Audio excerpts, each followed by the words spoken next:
Hello friends, ये हमारे environment के लेक्चर सीरीज़ का दूसरा पार्ट है, यानी कि दूसरा वीडियो है। पहले वीडियो में हमने इकोलॉजी के बारे में डिटेल स्टडी की थी। इकोलॉजी के बारे में जाना था कि इकोलॉजी क्या होती है, इन्वायरमेंट के बारे में पढ़ा था, साथ ही साथ 6 level of organisation and ecology के बारे में पढ़ा था, जिसमें हमने बायोम्स, इकोसिस्टम और बायोस्फीयर की डिटेल स्टडी की थी। तो अगर आपने वो लेक्चर नहीं देखा है तो प्लीज़ जाके वो लेक्चर देख लें। मैं उसका लिंक डिस्क्रिप्शन बॉक्स में दे दूँगी। Sorry for this. अब इस लेक्चर में हम फंक्शंस ऑफ इकोसिस्टम के बारे में पढ़ेंगे कि इकोसिस्टम का फंक्शन क्या क्या होता है।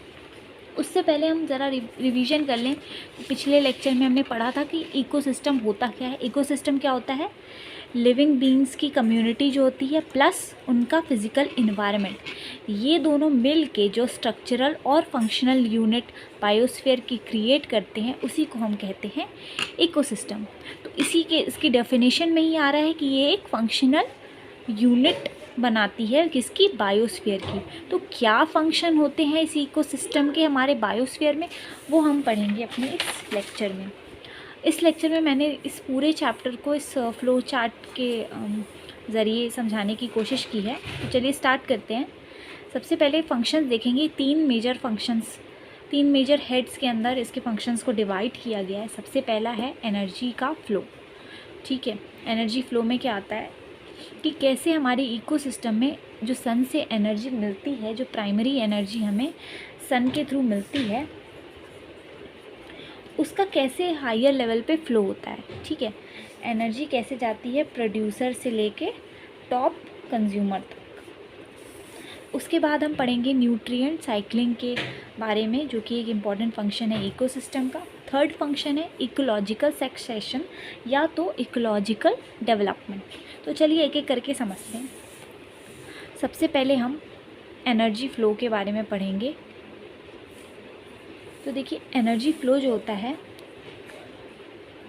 एनर्जी का फ़्लो सबसे पहले हम समझते हैं कि primary source of energy on earth क्या है? सन है। प्राइमरी सोर्स क्या?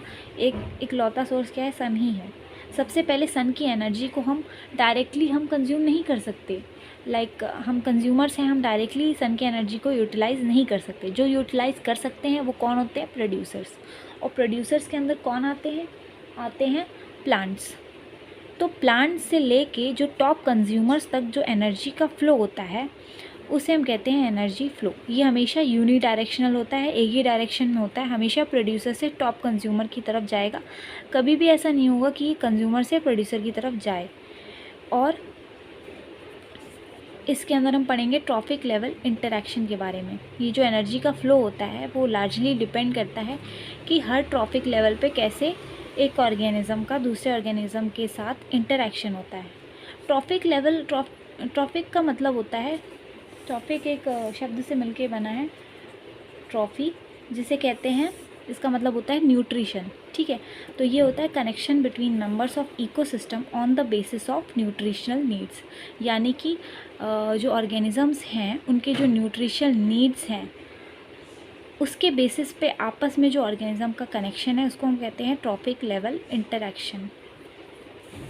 ट्रॉफिक लेवल इंटरेक्शन के अंदर हम 3 चीज़ों को पढ़ेंगे। सबसे पहला है फूड चेन, दूसरा है फूड वेब और तीसरा है इकोलॉजिकल पिरामिड्स। तो सबसे पहले फूड चेन की अगर हम बात करें तो फूड चेन बहुत इजी है समझना। इसको हम ऐसे समझ सकते हैं कि मान लिया सबसे पहले प्लांट्स होते हैं। ठीक है, अब प्लांट्स को कौन कंज्यूम करता है? मान लिया ग्रास है, ये ग्रास को कौन कंज्यूम करेगा? रैबिट। ठीक है, रैबिट को कौन कंज्यूम कर रहा है? रैबिट को मान लिया लायन ने कंज्यूम कर लिया। ठीक है, तो इस तरीके से क्या हो गया? ये प्रोड्यूसर हो गया, ये प्राइमरी कंज्यूमर हो गया और ये सेकेंडरी कंज्यूमर हो गया। इस तरीके की एक चेन होती है अलग अलग तरीके की, जिसे हम कहते हैं फूड चेन। ये एक चेन के फॉर्म में होती है। आपस में ये लोग एक चेन अगर हम देखें तो ऐसे होती है ना, ये एक दूसरे से कनेक्टेड होती है। वैसे ही ये एक ऑर्गेनिज़म दूसरे ऑर्गेनिज़म के साथ कनेक्टेड होता है। अब फूड चेन भी 2 तरीके की होती है। पहली होती है ग्रेजिंग फूड चेन और दूसरी होती है detritus food chain. Grazing food chain भी 2 टाइप की होती है, टेरेस्ट्रियल और एक्वाटिक। ग्रेजिंग फूड चेन और डेट्रिटस फूड चेन में ये अंतर होता है। जो ग्रेजिंग फूड चेन होती है उसमें सबसे पहले कौन होता है, प्लांट्स होते हैं, और जो डेट्रिटस फूड चेन होती है उसमें डेड मैटर होता है सबसे पहले, ठीक है। इसमें क्या होता है, ग्रेजिंग फूड चेन में प्लांट्स को प्राइमरी कंज्यूमर कंज्यूम करेंगे और उसके बाद secondary consumer. Detritus food chain में क्या होता है, सबसे पहले डेड मैटर होता है, उसको सबसे पहले कंज्यूम करते हैं जो डेट्रिटिवोर्स होते हैं वो, उसके बाद उनको कोई कंज्यूमर कंज्यूम करेगा। इस तरीके से आगे बढ़ता है। जैसे कि आप इस बुक में देख सकते हैं यहाँ पे डेट्रिटस फूड चेन, सबसे पहले लिटर है, लिटर मतलब डेड ऑर्गेनिक मैटर, उसको सबसे पहले कंज्यूम किया अर्थवॉर्म ने, उसके बाद चिकन ने अर्थवॉर्म को कंज्यूम किया और चिकन को हॉक ने कंज्यूम किया। तो ये हमारी बन गई डेट्रिटस फूड चेन। उसके बाद हम ग्रेजिंग फूड चेन के अंदर हम टेरेस्ट्रियल और एक्वाटिक देखेंगे। ऐसी फूड चेन जो कि लैंड पे ऑपरेट हो रही है, जैसे कि ग्रासलैंड इकोसिस्टम में जो फूड चेन हो गई उसको कहते हैं टेरेस्ट्रियल फूड चेन। और ऐसी फूड चेन जो कि वाटर बॉडी में ऑपरेट हो रही है उसको हम कहते हैं एक्वाटिक फूड चेन। दूसरा इसी से रिलेटेड कॉन्सेप्ट है फूड वेब। फूड चेन हमने पढ़ा, बहुत ही सिंपल होता है, एक ऑर्गेनिज्म से हायर ऑर्गेनिज्म की तरफ बढ़ता है। फूड वेब क्या होता है, अगर हम अपने इन्वायरमेंट में देखें तो कभी भी फूड चेन इतनी सिंपल हमें होती हुई नहीं दिख रही होती है। हमने कहा कि इस प्राइमरी प्रोड्यूसर को रैबिट ने खाया, लेकिन ज़रूरी नहीं है कि इसको सिर्फ रैबिट ही खाएगा, हो सकता है इसको कोई और भी खा ले, है ना, काऊ खा ले, बफेलो खा ले या गोट खा ले, ठीक है। और लॉइन भी ज़रूरी नहीं है कि सिर्फ रैबिट को ही खाए, वो गोट को भी खा सकता है, वो काऊ को भी खा सकता है। तो इस तरीके से फूड वेब जो है एक तरीके का जाल बना देती है, इस तरीके से एक तरीके का जाल बना देती है जहाँ पर हर ऑर्गेनिज़म सिर्फ एक फूड चेन का हिस्सा नहीं होता है, वो एक से ज़्यादा फूड चेन का हिस्सा होता है। तो इस कॉन्सेप्ट को हम कहते हैं फूड वेब। और इसमें एक मेजर बात ये भी है कि अगर इस फूड वेब में से एक भी फूड चेन डिस्टर्ब होती है तो वो पूरी फूड वेब को इफ़ेक्ट करती है। तीसरा कॉन्सेप्ट है एनर्जी फ्लो के अंदर इकोलॉजिकल पिरामिड। इकोलॉजिकल पिरामिड क्या होते हैं, ये ट्रॉफिक लेवल के स्टेप्स होते हैं जिनको हम डायग्राम के थ्रू शो करते हैं, ठीक है। डायग्राम के थ्रू कैसे, इस तरीके से एक पिरामिड बना के हम शो करते हैं जिसमें कि ऐसे हॉरिजॉन्टल लाइंस खींच के हर लाइन के अंदर ये एक ट्रॉफिक लेवल को शो करता है, ठीक है।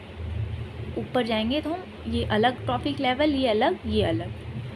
अब इस इकोलॉजिकल पिरामिड को भी हमने फर्दर 3 कैटेगरीज में डिवाइड किया है। सबसे पहले क्या है, ecological pyramid on the basis of number, ठीक है। अब हम एक पिरामिड बनाएंगे और हर ट्रॉफिक लेवल पे जो ऑर्गेनिज्म हैं उनके नंबर को काउंट करेंगे, फिर देखेंगे कि ये पिरामिड कैसा बनता है, ठीक है। अब पिरामिड 2 टाइप से बन सकता है, पहला तो है अपराइट और दूसरा है इन्वर्टेड। अपराइट का मतलब होता है ऐसे ही सीधा, यानी कि इसका बेस ब्रॉड होगा और पॉइंटेड होगा टॉप पे। इन्वर्टेड क्या होगा, जब यही चीज़ उल्टी हो जाएगी, यानी जो ब्रॉड था वो ऊपर की तरफ पोर्शन आ जाएगा और नीचे की तरफ बेस जो है वो पॉइंटेड हो जाएगा। तो पिरामिड ऑफ नंबर क्या शो करेगा, अगर हम अपराइट देखते हैं, अपराइट में देखते हैं तो क्या होगा, जो नीचे के ट्रॉफिक लेवल पे जो ऑर्गेनिज्म होंगे उनका नंबर क्या होगा, ज़्यादा होगा as comparison to organism at higher trophic level. यानी कि सबसे नीचे ट्रॉफिक लेवल पे कौन होते हैं, हमारे प्राइमरी प्रोड्यूसर्स यानी कि प्लांट्स। तो upright ecological pyramid of number कहाँ देखने को मिलता है, ये हमें देखने को मिलता है ग्रासलैंड इकोसिस्टम में। ग्रासलैंड इकोसिस्टम में क्या होता है, सबसे नीचे के ट्रॉफिक लेवल पे होती हैं ग्रासेस जिनका नंबर होता है हाई, उसके बाद होती हैं प्राइमरी कार्निवोर और उसके बाद सेकेंडरी कार्निवोर। इस तरीके से कुछ आप इस डायग्राम में देख सकते हैं, ये देखिए। सबसे पहले क्या आ गए, प्रोड्यूसर्स आ गए, उसके बाद हर्बीवोर्स, फिर प्राइमरी कार्निवोर्स, फिर सेकेंडरी कार्निवोर, उसके बाद टॉप कार्निवोर। जैसे जैसे हम ऊपर के ट्रॉफिक लेवल की ओर जाएंगे इन सब का नंबर कम होता जाएगा। उसके बाद हम देखते हैं कि इन्वर्टेड ये इकोलॉजिकल पिरामिड ऑफ नंबर कहाँ होता है, ये हमें देखने को मिलता है ट्री इकोसिस्टम में। ठीक है, अब जो ट्री इकोसिस्टम होगा उसमें क्या होगा, ट्री का नंबर सिर्फ एक होगा, लेकिन उसके ऊपर ऊपर जैसे जैसे हम ऊपर जाएंगे तो क्या होंगे, इंसेक्ट होंगे, बर्ड्स होंगी, तो उन सब का नंबर क्या हो जाता है, इंक्रीज़ होता जाता है। ठीक है, तो इस तरीके से हमने देखा इन्वर्टेड कहाँ होता है, ट्री इकोसिस्टम में। अब हम आते हैं ecological pyramid on the basis of biomass. Biomass का मतलब होता है कि हम हर ट्रॉपिक लेवल के ऑर्गेनिज्म का ड्राई वेट मेजर कर लेते हैं। ठीक है, ड्राई वेट उनका, और उसके बाद देखते हैं कि बायोमास के आधार पे कैसे उनको इन्वर्टेड कौन से होते हैं और अपराइट कौन से होते हैं। अपराइट कौन से होते हैं, most ecosystem on land. Land पे जितने भी इकोसिस्टम ऑपरेट कर रहे हैं वो ज़्यादातर क्या होते हैं, अपराइट होते हैं, यानी कि नीचे के पोर्शन पे जो ऑर्गेनिज्म रहते हैं उनका बायोमास ज़्यादा होता है as compare to at higher tropic level.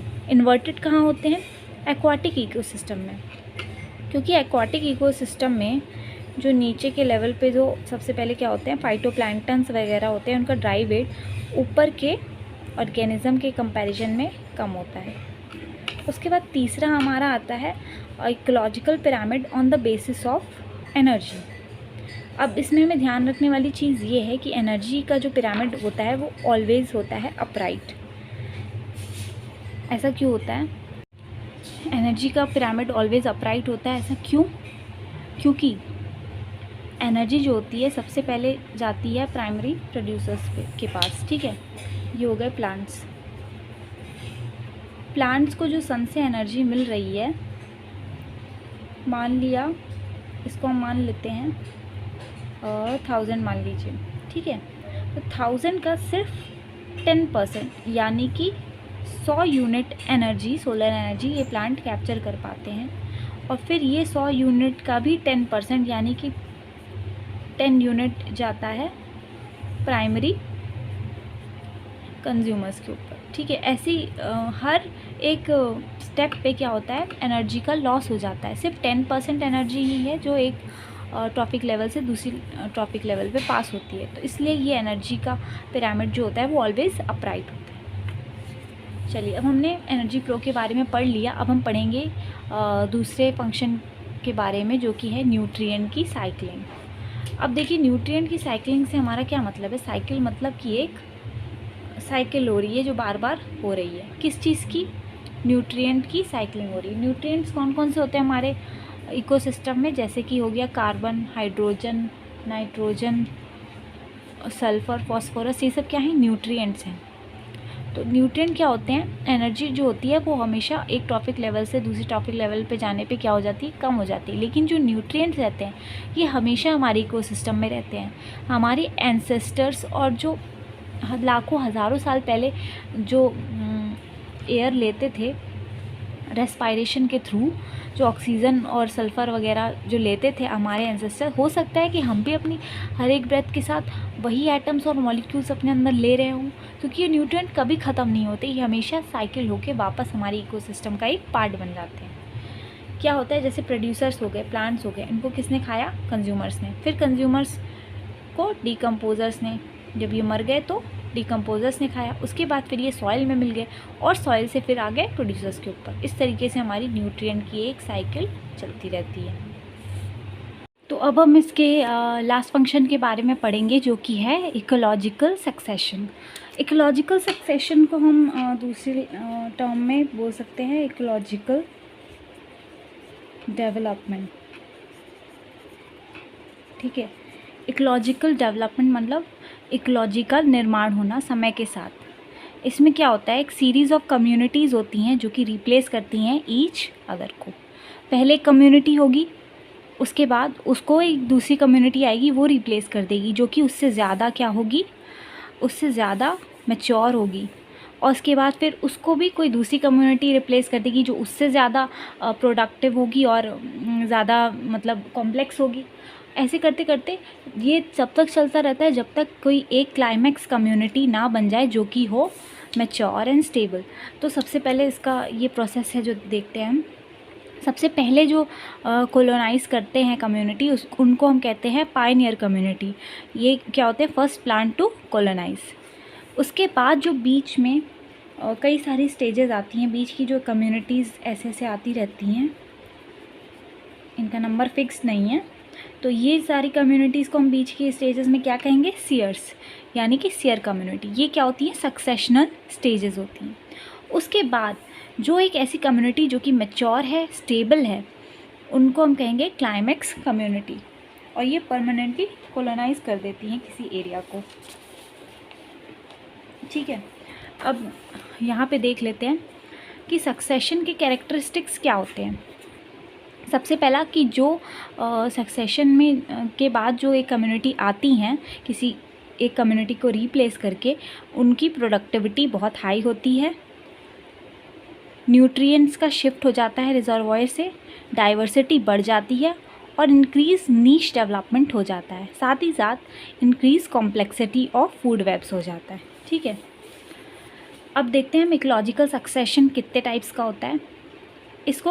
तो इकोलॉजिकल सक्सेशन जो है वो कई तरीके से इसका डिवीज़न हुआ है, जिसमें से कि सबसे पहला डिवीज़न क्या है, प्राइमरी और सेकेंडरी इकोलॉजिकल सक्सेशन। अब प्राइमरी सक्सेशन क्या होता है कि जब कोई साइट है, ये एक साइट है जहाँ पे पहले कोई कम्युनिटी नहीं रहती थी, यहाँ पे किसी भी तरीके की लाइफ का कोई नामो निशान नहीं है, यहाँ पे क्या होगा, बिल्कुल नए तरीके से सक्सेशन होगा। सबसे पहले पत्थरों पे लाइकेंस या फंजाई ग्रो करेंगे, ठीक है, फिर धीरे धीरे वो क्या करेंगे, पत्थरों को तोड़ेंगे, उससे सॉइल का निर्माण होगा, साथ ही साथ ये ऐसी कंडीशंस बना देंगे कि आगे भी लाइफ की ग्रोथ हो सके। फिर धीरे धीरे यहाँ पे क्या होगा, अच्छी खासी कम्युनिटी का सक्सेशन हो जाएगा, और धीरे धीरे करके वो कई सीरियल स्टेजेस से होकर एक क्लाइमेक्स कम्युनिटी फॉर्म कर देगी।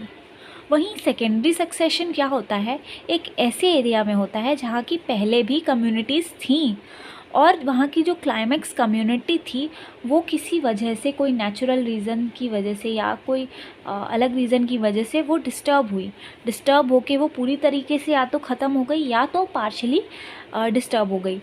उसके बाद वहाँ पे जो सक्सेशन होगा उसको कहेंगे हम secondary succession. Secondary succession is more easier than primary succession. Why? Because the components which are needed for life are already present in secondary area. Okay, the soil is already formed, there is no need for forming it. And in primary succession, all of the succession should take place from the start. Okay, so this one is more easier. दूसरी तरीके से हम किस तरीके से इसको divide कर सकते हैं, ऑटोजेनिक और एलोजेनिक सक्सेशन से। ऑटोजेनिक सक्सेशन से मतलब होता है कि जब सक्सेशन वहाँ पे जो कम्युनिटी रह रही हैं उन्हीं में से किसी एक इनहेबिटेंट द्वारा सक्सेशन किया जाए, उसको हम कहते हैं ऑटोजेनिक। और एलोजेनिक मतलब कि उस कम्युनिटी के अलावा कोई बाहर से आके सक्सेशन करे। इसको समझने के लिए ऐसे समझिए, मान लिया कोई एक कम्युनिटी है, उसमें ऐसे इंडिविजुअल रह रहे हैं, ठीक है। अब इसमें से क्या होता है,